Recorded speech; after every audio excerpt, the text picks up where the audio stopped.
ಸೋದರ ಸೋದರಿಯರೇ ಹಾಗೂ ನಲ್ಮೆಯ ಸ್ನೇಹಿತರೆ, ನಿಮಗೆಲ್ಲರಿಗೂ ನನ್ನ ಹೃತ್ಪೂರ್ವಕ ನಮಸ್ಕಾರ. ಶ್ರೀಕೃಷ್ಣಾಶ್ರಯ ಚಾನಲ್ಗೆ ಸ್ವಾಗತ ಸುಸ್ವಾಗತ. ಸ್ನೇಹಿತರೆ, ಪ್ರತಿಯೊಬ್ಬ ವ್ಯಕ್ತಿಯು ತಾನು ಹುಟ್ಟಿದ ನಾಡಿನ ಇತಿಹಾಸದ ಬಗ್ಗೆ ಸ್ವಲ್ಪ ಮಟ್ಟಿಗಾದರೂ ತಿಳಿದಿರಲೇಬೇಕು.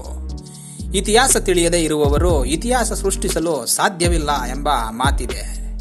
ಈ ಸಂದರ್ಭದಲ್ಲಿ ನಮ್ಮ ಪರಂಪರೆ ಹಾಗೂ ಇತಿಹಾಸ ತಿಳಿಯಬೇಕಾದದ್ದು ಅತ್ಯಂತ ಅವಶ್ಯಕ. ಈಗಿನ ಯಾಂತ್ರಿಕ ಬದುಕಿನಲ್ಲಿ ಯಾರಿಗೂ ಪುರುಸೊತ್ತು ಇಲ್ಲ, ಭಾವನೆಗಳ ಇಲ್ಲದೆ ಜೀವನ ಸಾಗುತ್ತಿದೆ. ಮಕ್ಕಳಿಗೆ ಒಳ್ಳೆಯ ಶಿಕ್ಷಣ ಸಿಗುತ್ತಿಲ್ಲ, ಅವರಿಗೆ ನಮ್ಮ ಇತಿಹಾಸದ ಬಗ್ಗೆ ಅಷ್ಟಾಗಿ ತಿಳಿದು ಬರುತ್ತಿಲ್ಲ. ಒಂದು ರಾಜ್ಯ ಅಥವಾ ರಾಷ್ಟ್ರ ಸದೃಢವಾಗಿ ನಿಲ್ಲಬೇಕಾದರೆ ಎಲ್ಲ ವ್ಯಕ್ತಿಗಳು ರಾಷ್ಟ್ರೀಯತೆ ಹಾಗೂ ಒಗ್ಗಟ್ಟುತನ ಬೆಳೆಸಿಕೊಳ್ಳಲೇಬೇಕು. ಆದ್ದರಿಂದ ಸ್ವಲ್ಪ ಸಮಯದಲ್ಲೇ ನಮ್ಮ ಇತಿಹಾಸದ ಬಗ್ಗೆ ಎಲ್ಲವನ್ನು ಹೇಳಲು ಪ್ರಯತ್ನ ಪಡುತ್ತೇನೆ. ಹಾಗಿದ್ರೆ ಬನ್ನಿ, ನಮ್ಮ ಕರ್ನಾಟಕದ ಪ್ರಾಚೀನತೆ, ಕರ್ನಾಟಕದ ಹೆಸರಿನ ಉಗಮ, ಇತಿಹಾಸ, ಸ್ವರೂಪ, ವ್ಯಾಪ್ತಿ, ಪ್ರಾಮುಖ್ಯತೆ, ಕಲೆ, ಸಾಹಿತ್ಯ, ಸಂಗೀತ, ಸಂಸ್ಕೃತಿ, ನಮ್ಮತನ, ನಮ್ಮ ಭಾಷೆ, ನಮ್ಮ ಶಿಲ್ಪಶಾಸ್ತ್ರ, ನಮ್ಮ ನಾಡಿನ ವೈಭವ ಎಲ್ಲವನ್ನು ಒಂದೊಂದಾಗಿ ಇಂಚಿಂಚು ತಿಳಿದುಕೊಳ್ಳೋಣ. ಅದಕ್ಕೂ ಮುಂಚೆ ಪುರಾಣ ಕಾಲದಿಂದ ಹಿಡಿದು ಈಗಿನ ಕರ್ನಾಟಕದವರೆಗೆ ಏನೆಲ್ಲ ನಡೆಯಿತು ಅಂತ ಮುಂದೆ ಬರುವ ಕಿರುಚಿತ್ರದಲ್ಲಿ ನೋಡಿ ಬರುವ ಒಂದು ಸುತ್ತು ಹಾಕಿ ಬರೋಣ. ಇದು ಕೇವಲ ಒಂದು ಪರಿಚಯ ಅಥವಾ ವಿಷಯ ಸೂಚಿ ಅಂತ ನೀವು ತಿಳಿದುಕೊಳ್ಳಬಹುದು. ಮುಂದೆ ಬರುವ ಅಧ್ಯಾಯಗಳಲ್ಲಿ ತುಂಬಾ ಸುವಿಸ್ತಾರವಾಗಿ ನಿಮಗೆ ಎಲ್ಲ ಸಾದರಪಡಿಸುತ್ತೇನೆ. ಹಾಗಿದ್ದರೆ ತಡಬೇಕೆ ಸ್ನೇಹಿತರೆ, ಬನ್ನಿ ಪ್ರಾರಂಭಿಸೋಣ.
ನೋಡಿದ್ರಲ್ಲ ಸ್ನೇಹಿತರೆ, ನಿಮಗೆ ಈ ವಿಡಿಯೋ ತುಂಬ ಇಷ್ಟ ಆಯಿತು ಅಂತ ಭಾವಿಸ್ತೇನೆ.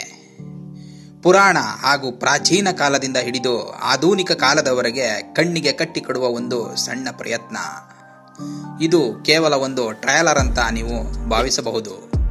ಮುಂದಿನ ದಿನಗಳಲ್ಲಿ ಎಲ್ಲ ವಿಷಯಗಳ ಬಗ್ಗೆ ಬೇರೆ ಬೇರೆ ಅಧ್ಯಾಯಗಳನ್ನು ಮಾಡಿ ಸಮಗ್ರವಾಗಿ ವಿಸ್ತಾರವಾಗಿ ನಮ್ಮ ಸುವರ್ಣ ಕರ್ನಾಟಕದ ಬಗ್ಗೆ ತಿಳಿಸಿಕೊಡುತ್ತೇನೆ. ಈಗಿನ ಸುವರ್ಣ ಹಾಗೂ ಸುಭದ್ರ ಕರ್ನಾಟಕದ ಹಿಂದೆ ಎಷ್ಟೋ ತ್ಯಾಗ, ಬಲಿದಾನ, ಸಂಕಲ್ಪ, ಧ್ಯೇಯ, ಸಿದ್ಧಾಂತಗಳಿವೆ.